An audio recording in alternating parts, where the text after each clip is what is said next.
విజయవాడలో గాలి వాన అన్నారని డాబా పైకి వచ్చాం. వాన లేదు కానీ గాలి బాగా వస్తుంది. హాయ్ చెప్తాను. మా చిన్నోడు హ్యాపీగా రీల్ చేద్దామని ఇద్దరం పైకి వచ్చాం. ఒక పాట నేర్చుకుని మరి వచ్చాం. పాట పాడతాడు మా చిన్నోడు. రావే చింతల్లి మన ఇద్దరమే. అవుందా చెయ్యు.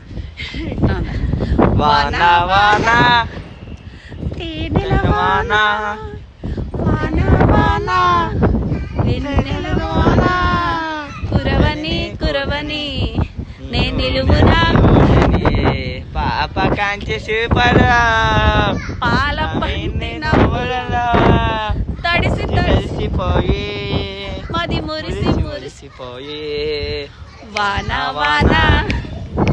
ఎలా ఉందండి పాట మా అబ్బాయిది? బాగుంటే ప్లీజ్